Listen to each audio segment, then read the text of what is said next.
How much does it cost to start a consulting business? Well, it's an interesting question because if you search YouTube, you'll find a lot of advice. Some of it's excellent, some of it I completely disagree with. There are a few critical ideas that no one even talks about. So instead of just giving you my opinion to mix in with all the others, I actually studied the videos currently ranking at the top of YouTube for this question. Then I organized everything into 4 categories.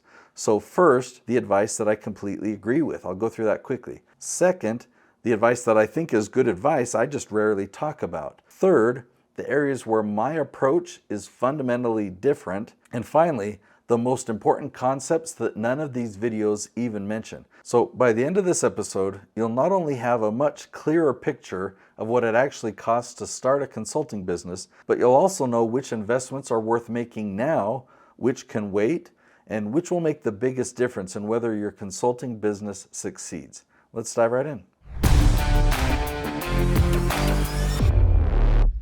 Okay, starting with where I agree with what these top-ranking videos share. They talk about how consulting is one of the least expensive businesses to start, and I fully agree with that. Like, your expertise is your product.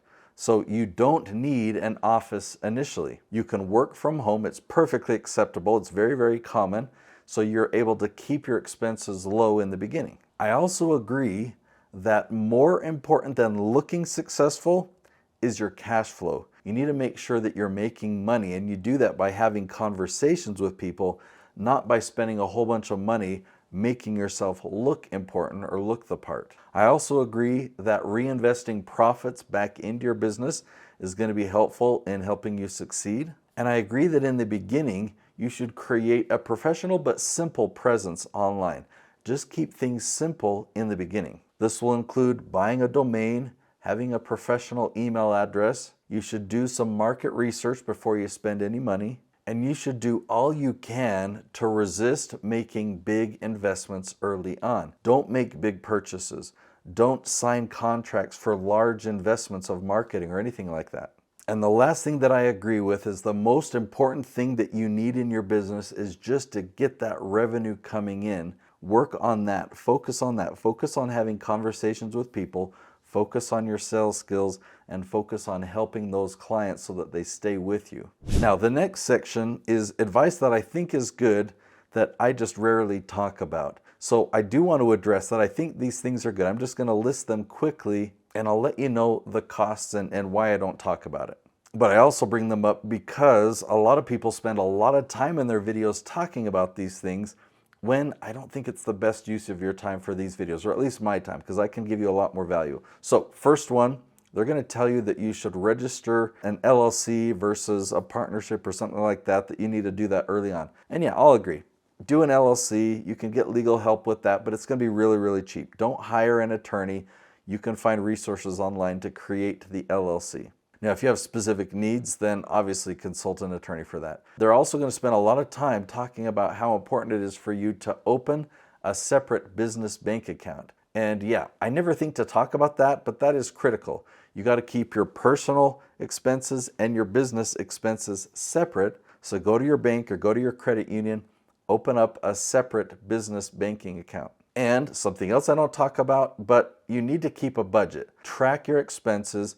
Track where the different categories are that you're spending your money, and just keep a simple budget. Now, another one that I don't talk about a lot, but that I highly agree with, is to build a cash reserve. I used to think that a profitable business meant that all my expenses and all my revenue was equal, and that meant a profitable business. No, that's a stressful business. So if you have all these expenses, you need to make sure that you have revenue here and take some of this surplus, take some of that profit and put it in savings. Start building a reserve. Other good advice is that you should live below your means during the first year. Yeah, I agree with that. You don't want to start living a higher lifestyle because that just drives your profits down. You might think, oh, I'm covering my expenses and I'm profitable. Man, just put some of that in savings. Live below your means anywhere that you can, especially early on. Several of them mention buy a domain early, like get it immediately. And I'm like, Yeah, that makes sense. It depends on, like, if you know what your business name is, or obviously if you're going to be doing personal branding around your own name, you want to buy the domain name to prevent someone else from getting that. Just know a domain is only going to cost you 10 or 20 bucks per year. So don't go hog wild. You don't need to buy tons of domains. Just buy the one that's most important for you and your business. And then they spend a lot of time talking about setting up your professional email address. Yeah, you're going to need a professional email. I would say don't use Hotmail, don't use Yahoo. Gmail is great, or you can buy a domain, and through Google email or something like that, you can have it be your name at domain.com. So do that. It's not very expensive. Now, the next piece of advice that they share is that you're going to want to use scheduling software. And I agree eventually. Like, it's not urgent today, maybe down the road as you start to get more appointments, because instead of just having to go back and forth saying, well, does Tuesday at 5 work or Wednesday at 3 work? You can just send them a link. Here's a link to my calendar. So a scheduling software is helpful, but it's got a monthly recurring cost to it. So wait until you can afford that. They're also going to talk to you about your email marketing software, whether that's High Level or MailChimp or something like that. That also has a monthly cost, and some of them, the bigger your email list, the more expensive it is.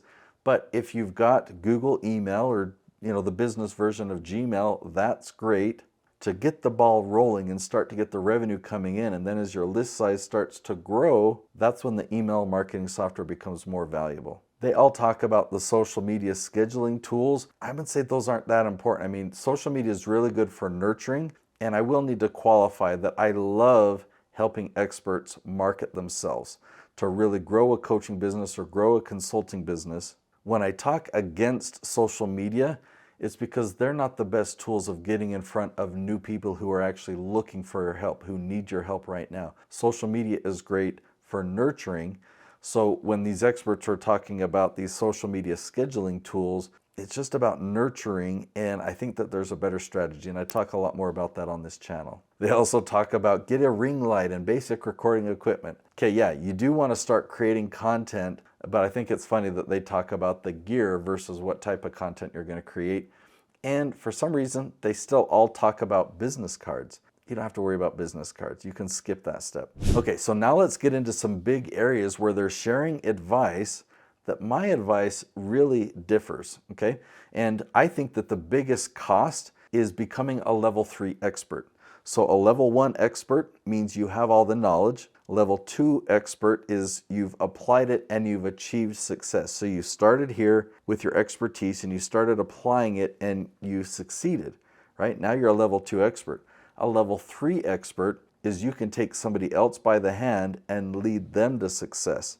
Level 2 and level 3 are drastically different because you have different skills and strengths and weaknesses than they do, and they're going to hit different obstacles. And so being able to help somebody achieve that and to have client case studies and success stories and testimonials, that's a different level. And to be a consultant, you really want to be a level 3 expert. And so that's the biggest investment, whether of money or of time, is just moving through those levels. Okay, so that's a big one right there. And for me, I would suggest that your biggest focus, if you want to become a thought leader, is really positioning. Like, where do your dream clients find you? Are you trying to find them through paid ads where you're interrupting them and annoying them? Is that the best use of your time? Or can you really position your personal branding right at the point when they need you the most? Like these people that have never heard of you before, but could sure use your help. That's what I love to do, is make sure that your videos, your content are right there. So whether they're searching on Google or YouTube search or ChatGPT, you're the one that's being recommended everywhere. That's what I think is the most important thing for you to focus on. So where they recommend that your main expenses should be your website, your landing page, your email software, your scheduling software, Canva, your social channels, the things that I prioritize is the research on where your dream clients are, what questions they're asking, and focus on the positioning and how you can get in front of those people. You want to make sure that you can find the right questions, that you know are your dream clients asking those questions, and that you can start building thought leadership content that they will find, right? So they can see you as the expert that can help them. You do want to take care of your personal branding so you look like a professional, so you look the part. So there's a lot of level 3 experts that don't look the part, right? So you want to make sure you're a level 3 expert. You want to make sure that you look the part. You want to focus on your messaging, and you really want to prioritize your positioning. Another way that I could say that is to focus on being the obvious expert. As they're looking at all the different choices out there, what makes you stand out as the clear winner, as the obvious choice? So these other experts recommend social media marketing, where I recommend ranking at the top of Google, YouTube, and ChatGPT. Now, there are a couple of things that don't even show up in any of these videos that I think is really critical, that I think you're going to want to master. So the first one is really understanding what thought leadership is. All these other experts that are currently ranking at the top of YouTube, hopefully my video will rise above theirs, that's what I'm good at, is they don't even mention thought leadership. They don't even mention becoming a thought leader. I mean, if you're a consultant, if you're going to be positioned as this level 3 expert that's going to help them, why not turn yourself into a thought leader? Why not focus on thought leadership, personal branding? And another thing that they don't even mention that would be so valuable is category ownership. So if your niche in your industry, what if there was a way that you could own it? Not one of your competitors. There's not ever going to be a competitor ranking above you because you own that category, so that anyone around the world, whether they're searching on Google, YouTube, or Chat, when they search your category, you own it. They find you every time. Like, I think that's really valuable in the consulting world. So if you add up all those costs, it's really not as much as most other businesses. And now that you know how little it actually costs, the next question is, how do you become that consultant that people actually hire? So that's why I've created this episode right here. It's what is thought leadership? In that episode, you'll discover what separates an expert from a thought leader, why some consultants struggle to get clients, while others become the obvious choice like we talked about, and how owning your category changes the way that people find you and trust you, and they choose to work with you. So I've linked to that episode right here, and I'll see you there.